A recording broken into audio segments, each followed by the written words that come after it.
Hello and welcome to today's press conference out of WHO headquarters in Geneva. It is Thursday, 2nd of July 2026.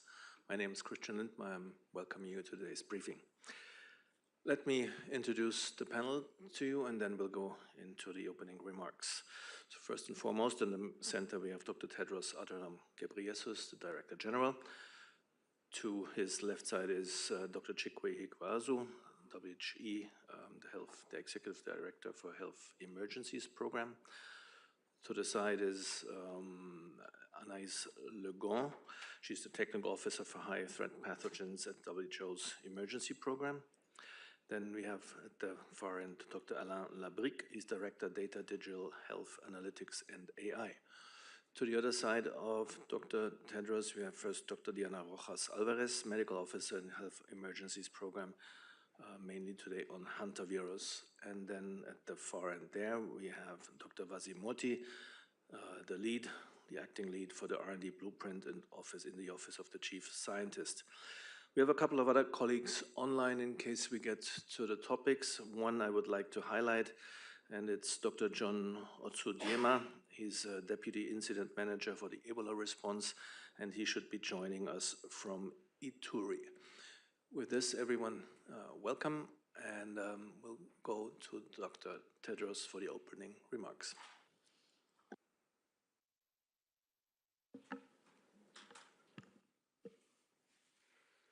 Thank you, Christian.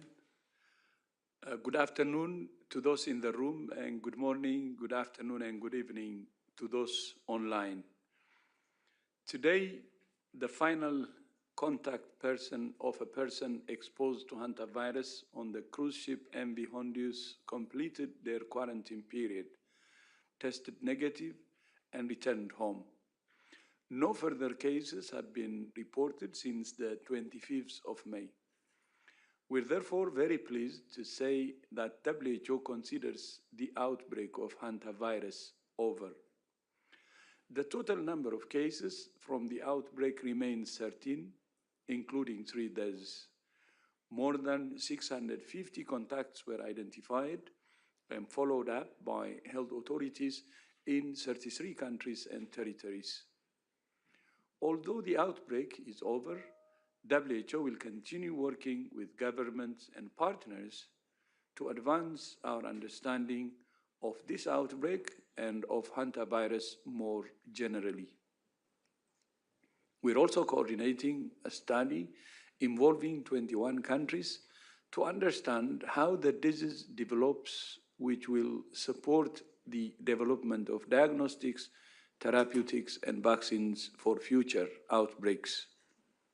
Once again, I would like to thank all countries that supported the response in line with the international health regulations: Argentina, Cabo Verde, Chile, the Netherlands, South Africa, the United Kingdom, and especially Spain, muchas gracias, which showed incredible solidarity in supporting the safe disembarkation and repatriation of passengers and crew in Tenerife.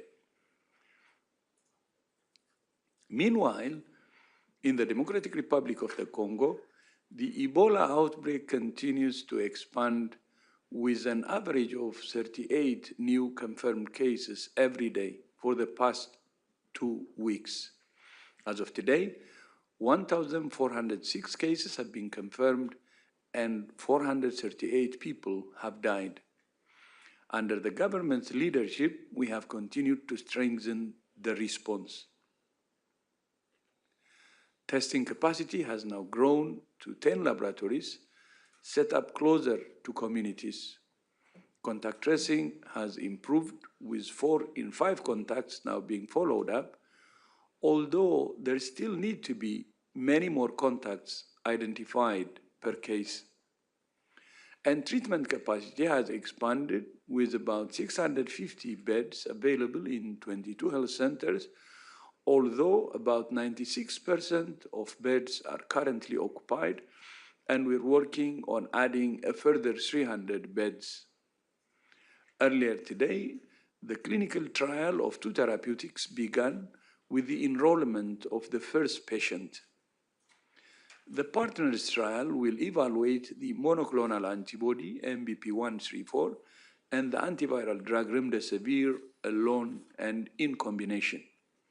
The study is being coordinated by DRC's National Institute for Biomedical Research, supported by a coalition of partners, including WHO, and conducted in close cooperation with the affected communities.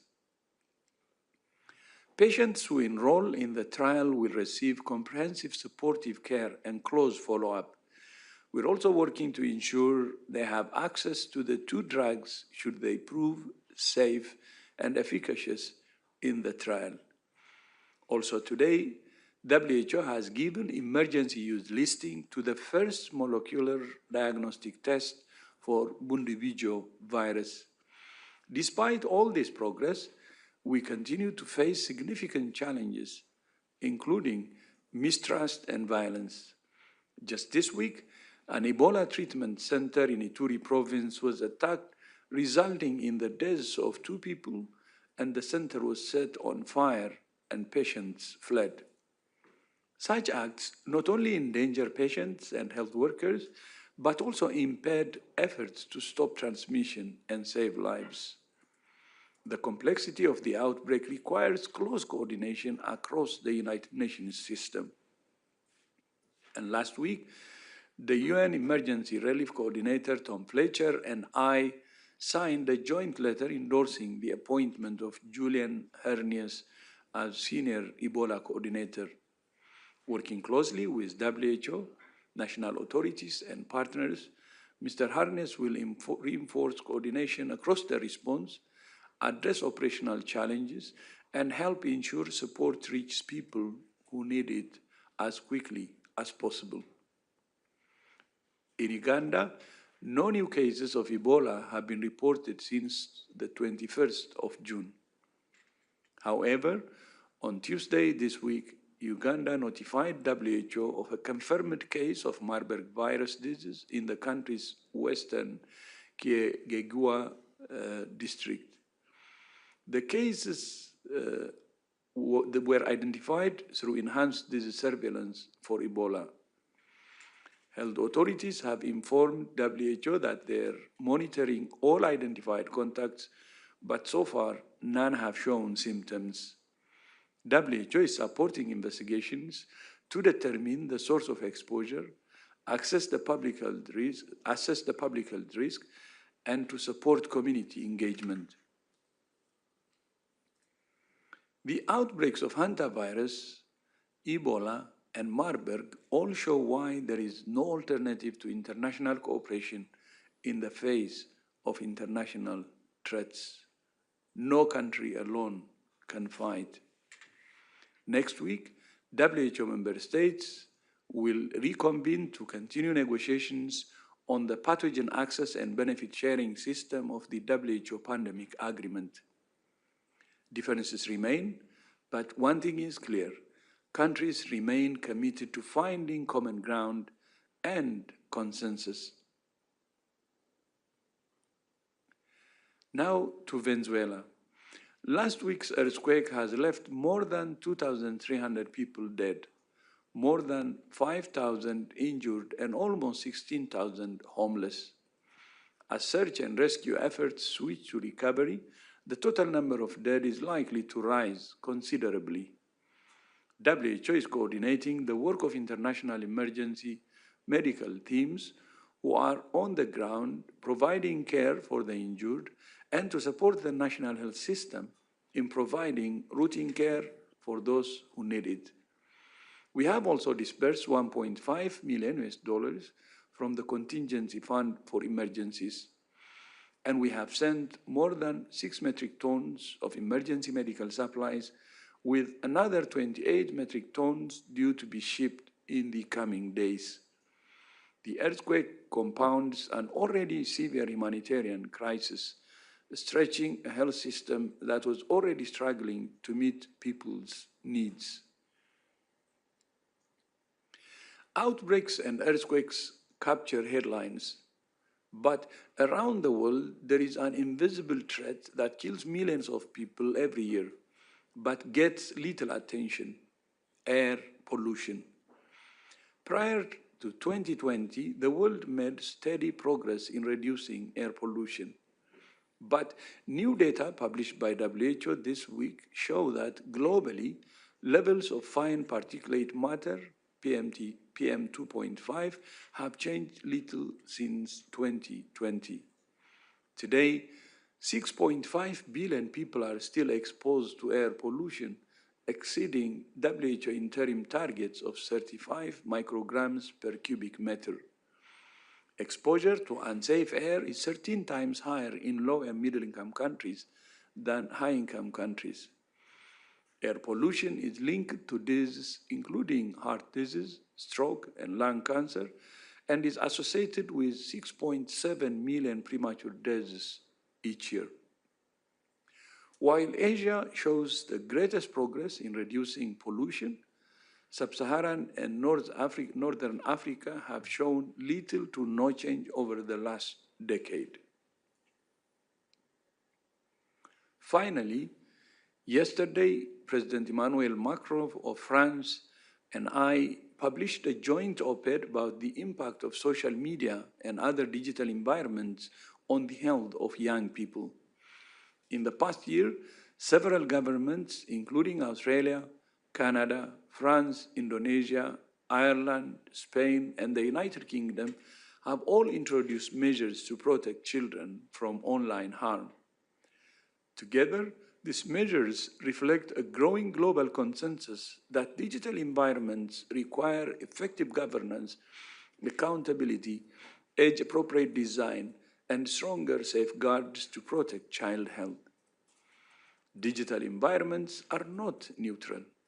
How they are designed, governed, and monetized shapes many aspects of our lives, including health. For example, repeated exposure to stereotyped, sexualized, violent, or discriminatory content shapes how children understand themselves and the world around them. It can also lead children to make unrealistic comparisons with others, undermining their confidence and self-esteem. Algorithms increasingly filter health information to increase attention and engagement rather than accuracy, allowing misleading claims to spread. And features including infinite scrolling, autoplay, personalized content, and push notifications increase the risk for addictive behavior. The collection and use of personal data, particularly for profiling and target marketing, raise concerns about privacy, manipulation, and well-being. WHO is responding to these concerns by strengthening research, advising countries, and promoting safe, equitable digital health environments. Preventing exposure to illegal or extreme and graphic content is essential. But children's well-being requires more than the absence of harm. It depends on stable relationships, appropriate boundaries, physical activity, and opportunities for real-world social connection. Above all, we must listen to young people. They're not experimental subjects, a captive market, or a commodity. They're our future. Together, we can and must shape digital environments that protect and support their health. Christian, back to you. Thank you very much, Director General. With this, we come to the round of questions and answers. And to get into the queue for the questions, please raise your hand with the raise your hand icon online, or in the room here, do it without the icon. Let me look around the room first. Yeah, please go ahead. Laurent Siro, Swiss News Agency, thanks for the briefing. Now that you have declared the outbreak of antivirus as ended, How concerned are you by that new variant that was found in Argentina lately? And if I may, a short second one, it seems that the biohub in Spitz received as early as the 8th of May one of the samples. Have you had any indication that some countries or scientific have already asked for the sample to be shared with them? Thank you. Thank you. And Dr. Diana Rojas Alvarez, please. Thank you very much for your question. So what we are declaring today over is the Andes virus outbreak as associated with the MV Hondius, because it's not longer a public health risk. However, Andes virus and other hantaviruses are still a public health threat for South America and some other endemic areas where it's associated with hantavirus pulmonary syndrome. What we need to continue doing is to keep monitoring these viruses, keep preparing for further spread and controlling and preparing, and of course, involving the community on preparedness and prevention. So what we are declaring today, it's over this specific outbreak, but the work on hantaviruses needs to continue over time, as is an endemic issue in some areas. Thank you very much. A follow-up, Laurent? Is that? Yeah, just to know whether you have any indication about the biohub in Spitz that might have been contacted by some countries already? Yes, we are trying to get the hantavirus into the biohub. It's coming. We still don't have a specific date yet. Thank you. Thank you very much. Then we have another one here in the room. Agnes from AFP, please. Yes, thank you. A question concerning the involvement of the enrollment of people for the trials in DRC. How many people do you want to reach in how many days? I don't know if you have already some reaction from the people on the ground, of people interested to be enrolled. Thank you. I don't know to whom asked that question. I think we start with Dr. Vazimorti. Thank you, the lead for the R&D blueprint. Thank you. So it's important to see this trial for being integrated into the response and into the overall progress that is being made in scaling up safe, high-quality care. So the progress with the trial will be very much linked with the ongoing maturity of many clinical trial facilities. We're starting in one facility. I think your question was how many people need to be enrolled in the trial.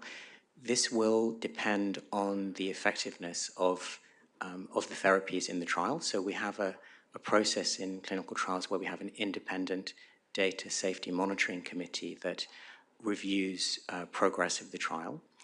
And so the trial will conclude until we are confident about the results of the trial. From what we see at the moment, this is going to take some time. So we shouldn't expect that this is going to be over in weeks. It will take some months. It could go even into next year. It could be that we need over 1,000 patients enrolled in the trial until we get a definitive answer. That will be earlier if there's a very high efficacy from the trial. In terms of the involvement with the community, we always see the discussions with the community as absolutely central, because all this is about protecting the community. So we have community advisory panels with representatives from all of the relevant trusted stakeholder groups on the ground, so including healthcare workers, community leaders, faith groups, and other leaders on the ground. So all of their input is taken on board, and there are open lines of communication to the trial team from the community so that we can make sure that we always their interests come first. And clearly, in the way that the trial continues, we will absolutely prioritize patient safety and healthcare worker safety in gradually expanding this trial to multiple treatment facilities in Ituri province. Thank you. Thank you very much, Dr. Morti. Now we come to the first question. No, we don't come to online. There's the third one in the room. It's Chancellor Rostos from Lancet and France 24. Yes, good afternoon. I've got two questions. First, Dr. Tedros, you mentioned the attacks on health in the DR Congo. I was wondering if that's also affecting patients going to normal health facilities because of fear they might be attacked, and if that's having adverse effects in access to health for other diseases, as we've seen in the past in the Ebola outbreak in West Africa. That was a big issue. And I've got a follow-up question on the artificial intelligence. Thanks. Let me see where we want to start for technical. Dr. Chikwe Ihekwazu, please. Yeah, thanks. So firstly, the specific attack in Ituri was an unfortunate response to the population, local population, being averse to burials of a particular member of that community and responded the way they do. You know, some of these incidents have happened from the beginning of the response, and we have continuously improved the response and tried work with the community, inviting them into the care facilities that we have developed, ensuring that they see the quality of care being provided, the access to the community, the empathy with which it's done. And we have seen generally over the last 6 weeks, really a reduction in these incidents more generally, and an increasing confidence in the response itself. Now, obviously, this hasn't been enough to stop these incidents altogether. And every time there's an incident like this, it sets the whole response back. And so what we're doing now is, yes, there's been this specific incident. Our colleagues are in the field, are working with that specific community, making sure that we respond to the specific questions and uncertainties that these colleagues, these members of the community have, but assuring them that there's really no other way around this, that we have to provide safe care for everyone infected, and it doesn't only protect the patients, but everyone else in the community.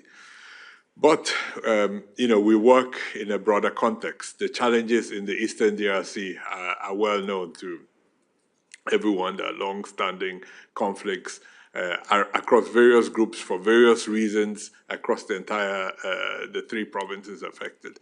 So the outbreak is happening in this context, and unfortunately, the conflict conflation between a very difficult humanitarian context and a very difficult infectious disease context are coming together to cause challenges in responding to this outbreak. As healthcare workers, our responsibility is to continue working across all aspects of the response, supporting clinical care, working with community leaders, assuring them of the quality of care that we're providing, and really going into the community that and explaining to them what we're doing, why we're doing it, and why we need their support and collaboration.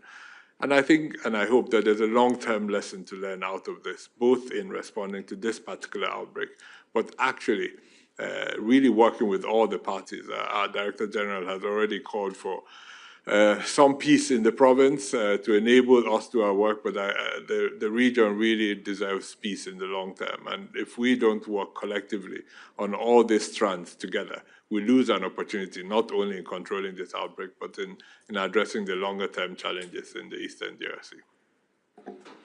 Thank you very much, Dr. Ihekwazu. And you had a follow-up on the...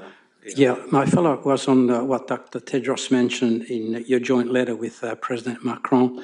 I was wondering, sir, if you've got any initial data on the levels of suicide by adolescents in different countries triggered by either digital mobbing or excessive exposure, multiple hours to scenes that have mental repercussions. Thank you.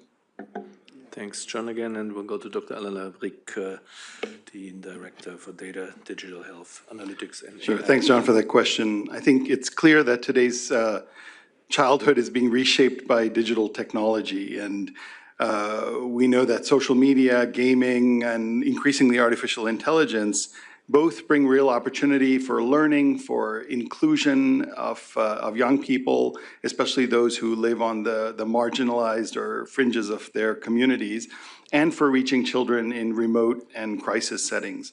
But there is evidence that's emerging that tells us that this might not be a single direction of benefits alone. The same environments are being linked to anxiety, to disruptive sleep, to loneliness, and at their worst, to exploitation and abuse.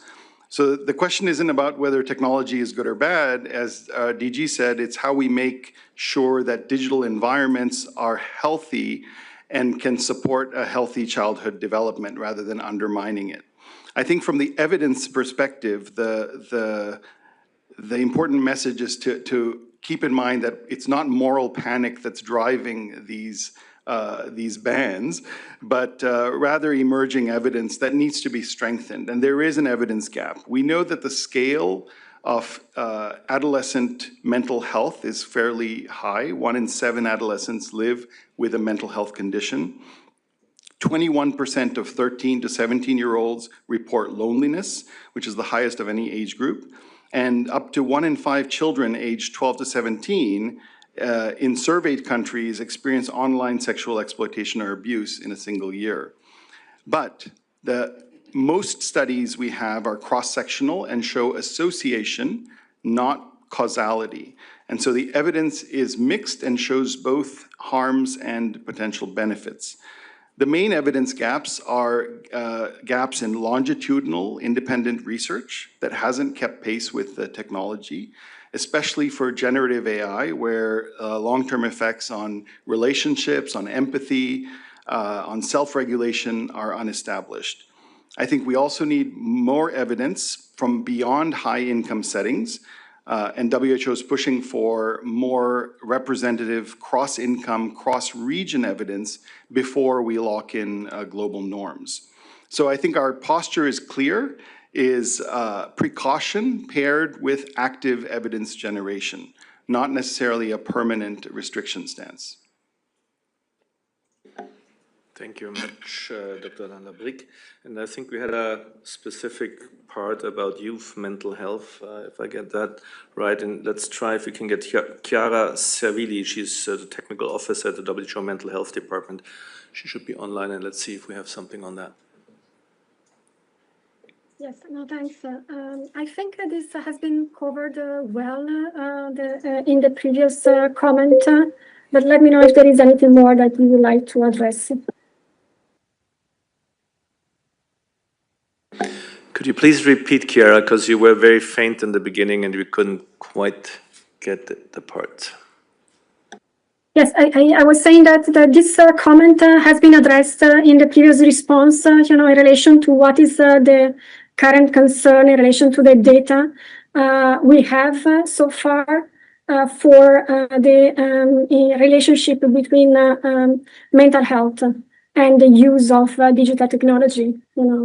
The WHO is promoting increased level of evidence from across different regions to be able to promote an evidence-informed approach to mitigating the risks on youth mental health of the use of digital technology. Thank you very much, Chiara. We go now online for the next questions. The first goes to Helen Branswer from STUT. Helen, please go ahead and unmute. Thank you very much for doing this press conference and for taking my question. I'm looking for more information about the Marburg outbreak in Uganda, please. There's some discrepancy about the numbers. Can you give us an idea of whether WHO believes it is actually one case or that there are more than one confirmed cases? Also, it's been reported that the case is a baby, effectively, a 1.5-year-old. It seems to me very unlikely that a 1.5-year-old would be an index case. I suspect somebody must be looking at the parents and other members of the family. And additionally, is this case living in a refugee camp? And are there any plans underway to try to deploy some of the experimental Marburg vaccines in this situation? Thank you. Thank you, Helen, and we'll look at Dr. Ghebreyesus. So thanks, Helen. On the 30th of June, we were informed by the IHR focal point in Uganda on this case of Marburg detected in Uganda. And remember the context in Uganda. Uganda is next to DRC, already has reported 20 cases of the Bundibujo Ebola outbreak, which in of itself led to a situation of enhanced surveillance across the country, as you would expect. So it was in this context that they identified this case of Marburg. Since then, we have been working, supporting them in Uganda to investigate this case, following up all the contacts, and we will offer more information as it becomes available on the outputs of that investigation currently going on, led by the Ugandan authorities in this particular context. Now, very important to note that the point you made is a very good one of the age of the child, and that's the nature of field epidemiology. Once we find a case, we have to give the context, the opportunity to investigate in detail. Uganda has a track history of being actually very good in investigating cases of viral hemorrhagic fevers. I think this is they've had 4 previous outbreaks of Marburg in Uganda, and have always proven, especially in the context of this last Ebola response, their capacities to detect and respond appropriately. So I think for now, we'll leave it to the national authorities to complete the investigation. We're supporting them in the country, and we will report whatever we find with them. They will report, and then we will share with the member states. We've already shared with all our member states through the IHR mechanisms, through the EIS service, shared with all national focal points on what we know about the outbreak at the moment, which enables them then plan appropriate response measures. On your final question on whether there's an opportunity to test some countermeasures, it really depends on the scale of the outbreak ultimately. If it's 1 or 2 cases only, then it'll be very difficult to use that context to test these countermeasures. Back to you. Thank you, Dr. Ghebreyesus. Next question goes to Rory O'Neill from Politico. Rory, please go ahead. Thanks very much. I was wondering, how do you assess the level of funding coming in to support the Ebola response so far? Because the independent panel had a statement last week where they criticised the level of transparency over the funding pledge so far. Also, the fact that only 90 million of the 910 million pledged has actually been dispersed. So, yeah, do you feel like you have a firm grasp on how much new money has been allocated to the Ebola response, and what is stopping that money from getting to the people who need it? Thank you. Thank you very much, Rory. Let me look around who should start on the financing of the Ebola response. Dr. Ghebreyesus. So thanks, Christian. So, like you know, we launched a joint strategic response plan together with the Africa CDC, for which we asked the world for a total of $518 million for the response. The response has been, across the world, has been not, let me find the right words, has been okay for now. We've got quite a number of pledges, and the WHO part of that request is funded to about 35%. There are a few other pledges that have been made, are coming in. We never expect this to come in a week or 2. Sometimes it does take a bit longer. The quicker it comes in, the better for all of us, because we have acute needs to support the response at the moment. But so far, we have enough to do the work that we need to do. And so the availability of resources right now is not stopping any of the work we're doing. We hope that the world continues to act in solidarity with the countries affected and supports the organizations, including ours, supporting DRC in the response. So there's no acute shortfall of resources, but of course this will not be a sprint. We expect that this response will take a few months, considering the scale of the outbreak and the demands of the response. And we hope that every country that is able to, and other organizations that are able to support the response, continue to do so financially so that we can have a fully funded plan that will enable ourselves and our partners to respond appropriately and mitigate the longer-term impact of this outbreak. Thank you very much. Next question online goes to Isabel Sacco from FA. Isabel, please go ahead. Good afternoon. Thank you, Christian. I would like to know if anyone there could give more details on the current state of the health system in Venezuela, especially in Caracas and La Guaira, where it was the epicenter of the earthquake. And if you have any information on how many members of the medical staff have died or are missing. And also, in what extent the aid that is being sent by WHO and that was mentioned by Dr. Tedros is reaching healthcare facilities in Venezuela as quickly as we or you can expect. Thank you. Thank you very much, Isabel. And we have here with us Ian Clark. He's the Health Emergencies Program and the Incident Manager for Venezuela. So please go ahead. Good afternoon, and thank you, Isabel, for the question. So maybe before I go into some of the details, I think it's worth just taking a moment to really recognize the incredible work that's being done both by local communities, by national and by international responders in really what's very difficult circumstances. And in many cases, at the community level and the national responder level, these are people who are directly impacted, who have had friends and family impacted by the earthquake.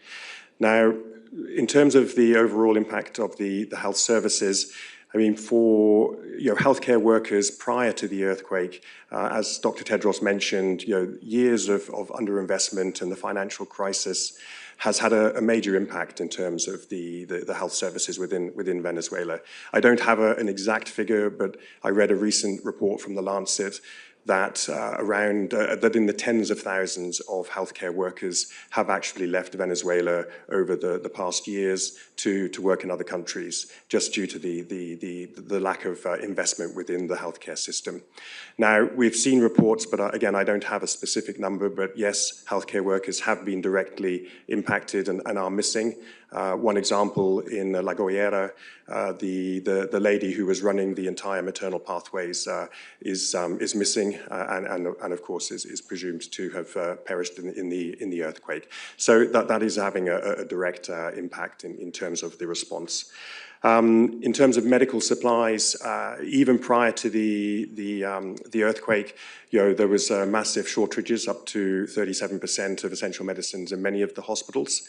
Now, as Dr. Tedros mentioned, we've already provided on the 26th of June, we were able to provide 2.1 ton of essential medical supplies, including trauma kits, protective clothing, body bags, and these have gone directly to the most impacted health facilities. We also have our health cluster partners, some 48 partners, of which 7 of those are working across 37 of the health facilities that are directly impacted in the area. So that aid is getting through as quickly as possible. And yesterday we had another shipment of 4 metric tons, which included interagency emergency health kits, again, more protective clothing, protective equipment, and essential medicines. And again, we have another shipment of around 28 metric tons that it's in our Dubai hub that we hope to mobilize and have deployed to the field as soon as possible. And maybe just to say a word on the emergency medical teams, the government has now made a formal request for the movement of the emergency mechanism. But even prior to that, emergency medical teams had been deployed. So there are now 7 emergency medical teams. Samaritan's Purse, for an example, is fully operational in La Guaira. They have a 48-bed field hospital with 4 IC units and 2 operating units. And additional teams are also on the ground and operational, and 7 additional teams are in process of mobilizing and being deployed. So I hope I covered most of your questions. Thank you. Thank you very much, Ian. Let me look around the room. If anything here, not, then we go back on the platform. Next is Jonathan Lambert from NPR. And Jonathan, please go ahead and unmute. Thank you for taking my question. It's about the Ebola clinical trials that are just starting. You mentioned that one facility would be used for the trial right now. Where is that facility? And then a second question, if one or both of these treatments prove efficacious, what steps will WHO be taking to try to ensure that access to these therapeutics is broad across the outbreak? Thank you. Thank you very much, Jonathan. We go to Dr. Vasimulti.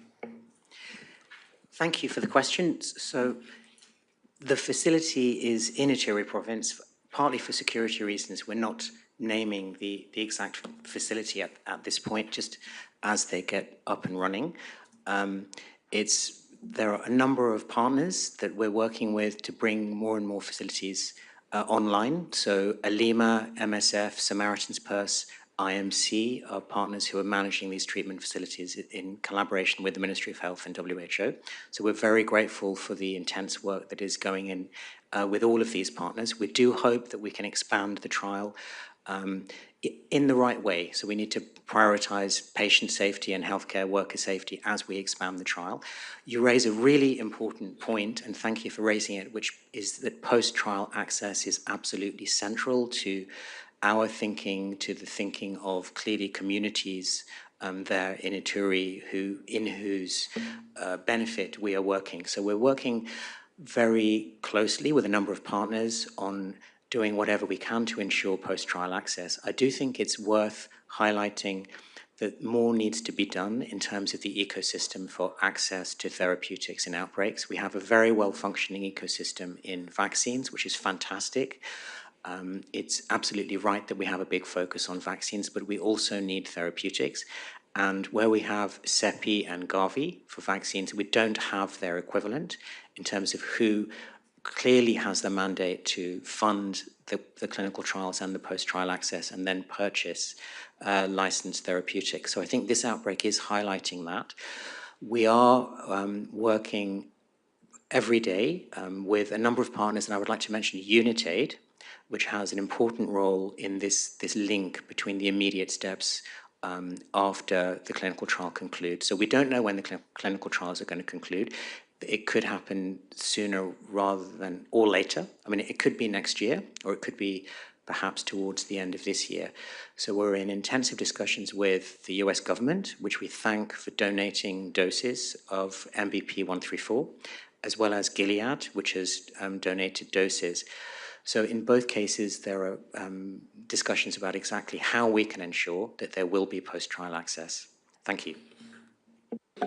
Thank you very much, Dr. Murti. Next goes to Albert Otti from the DPA, German News Agency. Albert, please go ahead. Yes, hello. Thank you for taking my question. My question is also on the Ebola trial. Just a clarification question. In your press statement that you sent out shortly before this briefing, it says that the enrollment for the trial has started. So my question is, has the actual trial started? Are patients already receiving the medications, or are you still in the process of drawing up people to participate in the trial? Thank you. Yeah, and Dr. Murti, please. Thanks. I think that's a short answer. Yeah, the actual trial has started. So shortly before we started this press conference, by coincidence, the first patient was randomized into the trial. So meaning that they received treatment as part of the trial, embedded into clinical management. So what that means is that they're randomized, just to go into a little bit of technical detail, they're randomized to either receiving remdesivir or not. And then in addition to that, they're also randomized into receiving the monoclonal antibody MVP 134 or not. So we end up with 4 groups, those who receive both, those who receive one, and those who receive the best quality care. So we'll have information on efficacy of either of these therapies on their own, but also in combination. So yes, it has started. Thanks again, Dr. Murti. So for now, I have 2 questions left online. The first is from The Guardian, Katlai, but I understand the microphone is not working, so I have it in written here, and I'll read it out. Kat asks, what impact is the new DRC rule that people cannot leave the country within 21 days of travel to affected provinces likely to have on the response, for example, for humanitarian workers traveling to support the response? So where should we start? Anaïs Legon, please. Thank you.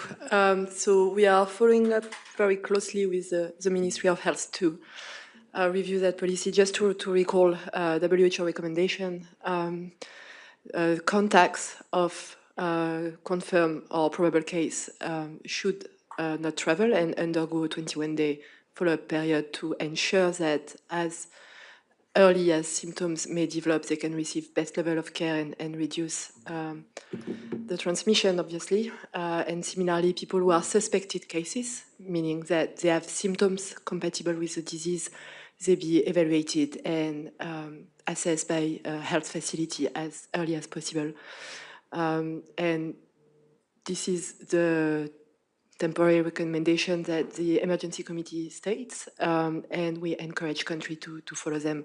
We are following up with the Ministry of Health to understand better the policy that they would like to implement.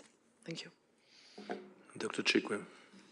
Yeah, just to add to that, there are very active conversations going on right now with the government of the DRC to define exactly what was sent out. Was a very broad statement by the leadership of the DRC, understandably, given the context. We're now working with them to really define the details of that, what exactly it will mean and how it can be interpreted for the different categories of colleagues working in the DRC.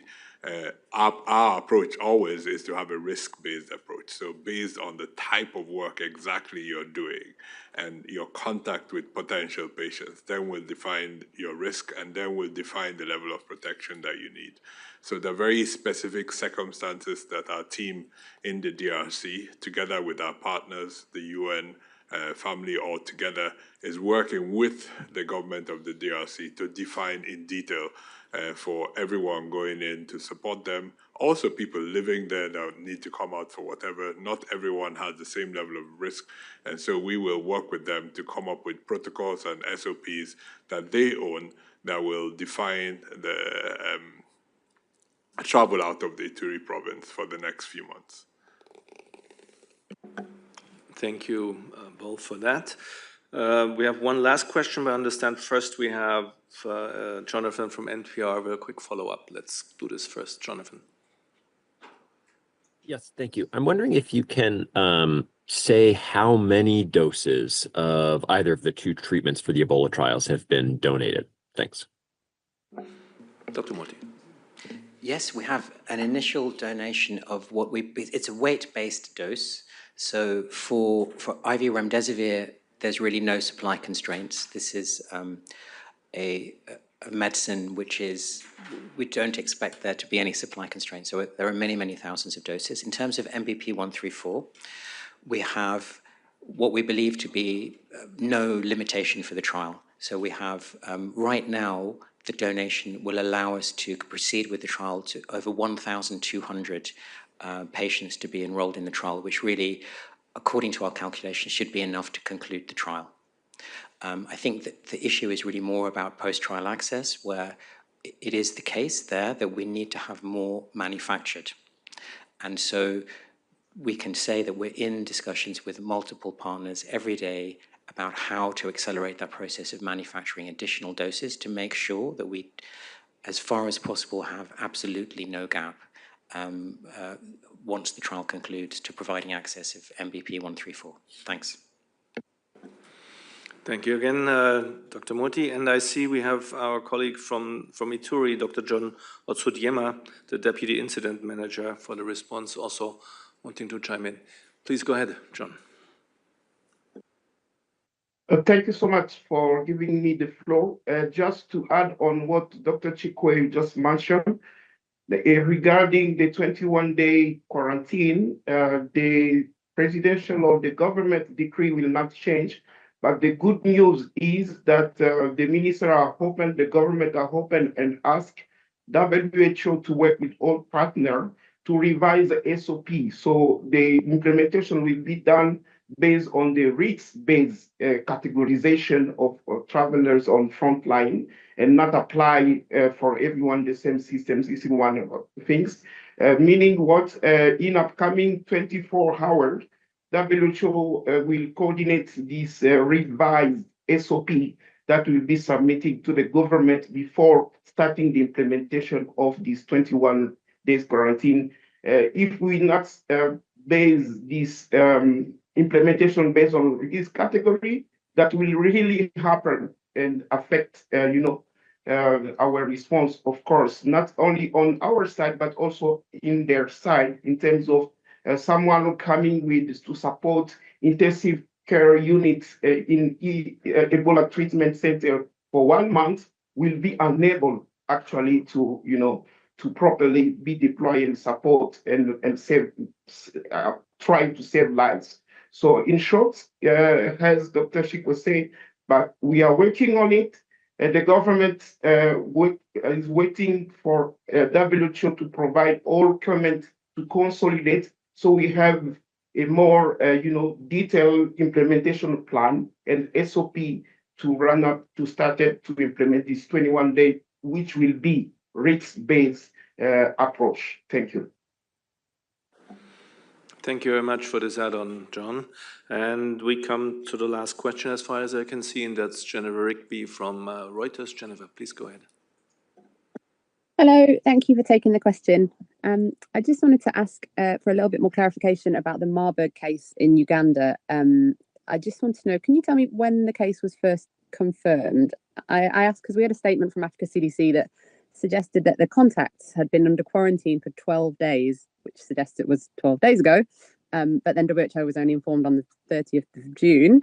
And I understood that the WHO should be told within 24 hours if there's a Marburg case. So I'm just looking for a bit more information to help clear that up and yeah, deal with that. Thank you. Yeah, thank you. Good opportunity to clarify. And Dr. Chikwe, please. So thank you, Jennifer. We were informed of the case on the 30th of June. I can't tell you exactly when the onset of illness of the specific patient was. It's 1 year old, like you know, and those investigations are going on at the moment with the colleagues leading the response in the government of the DRC. So we're confident that as the response evolves, we will be able to offer you more details of this. Like I said, this was not a normal detection. It was a detection in the context of enhanced surveillance that happened in response to the Bundibujo outbreak in the neighboring DRC, which then led to 20 cases of Bundibujo being detected in Uganda. And of course, this case that was initially apparently thought to be Bundibujo, but then confirmed to be Marburg.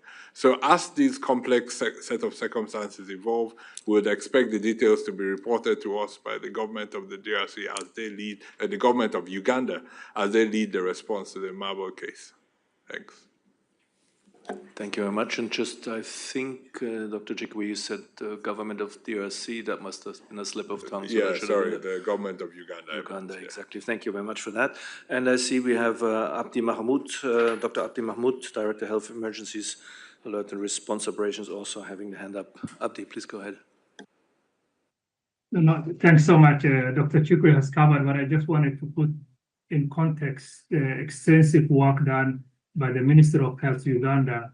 Since the start of the outbreak with Bundibujo, the government has been conducting mortality surveillance, where all deaths, non-trauma deaths, over 1,000 deaths have been sampled and tested, and all have been negative. Uganda contested around 2,552 samples people have been tested. So that's happening in a heightened surveillance. As expected, we will be able to get the sporadic viral hemorrhagic cases. And if you test more, you will find more. And I really would like to recognize again in Uganda's government leadership for expanding that surveillance and for being open on that. But on the other side, the negative impact or the travel restriction that's coming up from other countries is hampering the response. So as we acknowledge the excellent work done and expanding, testing 2,552 people, including 1,000 deaths, it's an incredible amount of work. We need to appreciate and come in support of that.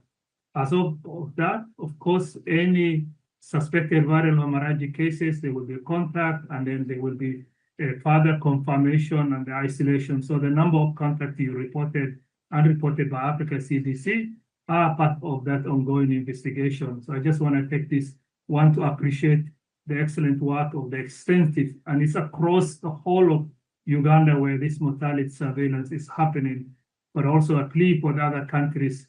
This travel restriction are not helping countries that have been transparently opening data and information. And thank you very much, Dr. Abdi. And we started with the room, we will close with the room. Last question here in the room, Agnes from AFP. Yes, thank you. It's a clarification concerning the case of Marburg in Uganda. Because you were answering a question earlier to a journalist who was talking about a baby. So I was wondering if you, WHO, knows the age of the patient, and if you could clarify what is the age of the patient.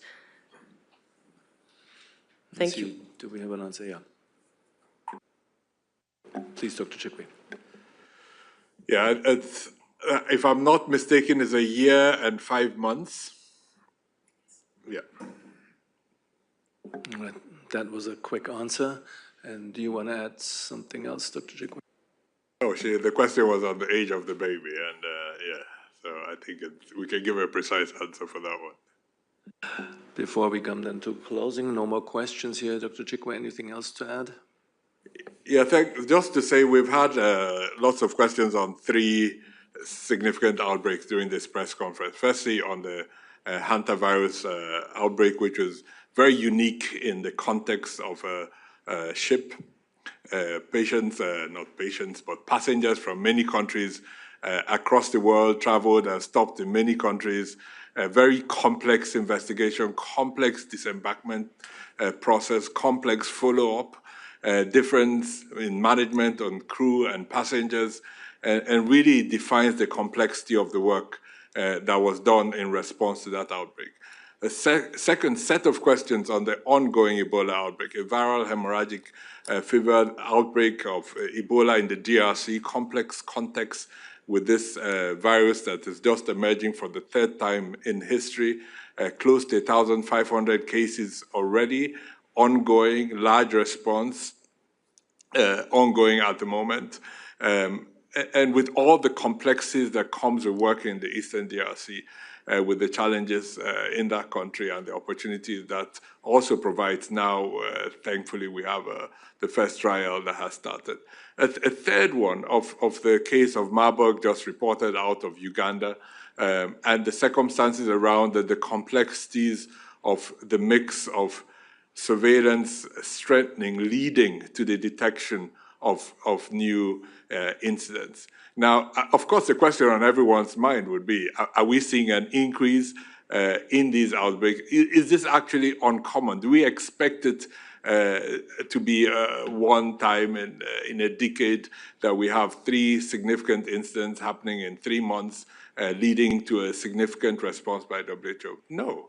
We don't think so. We think that this will continue, and this will definitely be part of the work that we will have to do moving forward. So what does this mean for all of us? How do we respond? Do we respond with increasing travel bans and trade restrictions? Or do we respond by supporting the countries to improve their own preparedness, their own ability to detect and respond? Do we respond in solidarity, or do we respond by isolating these countries? And so those are the questions that are on our minds in the World Health Organization at the moment. And thankfully, in parallel with all the conversations happening, we see many countries building up their national public health agencies, strengthening their own response, detection and response capabilities. We see a lot of work happening in the R&D space on new countermeasures. We see the IHRs themselves being strengthened and new opportunities to work together in collaboration. The last part of that is the pandemic agreement that we absolutely need to complete with the pathogen access and benefit sharing system that will enable countries to move to ratification as long as that happens. So this is an ecosystem where the risks are there for the world to address, and with the work happening in countries, the work happening in solidarity, the work happening on R&D, the work happening with the new policy and legal environment that the pandemic agreement will provide. Hopefully we can get stronger collectively to respond to these threats. But the threats are not going away. And so the world, we have to decide on how we respond to that together. Back to you, Christian. Thank you very much, Dr. Chikwe. With this, we come to the end of our briefing today. As usual, we will send the remarks, actually they have already been sent, of Dr. Tedros now, and the files, video and audio files, will be shared soon after this briefing. I thank all speakers and all questions, and back to Dr. Tedros for closing. Thank you to members of the press who are in the room and online, and see you next time.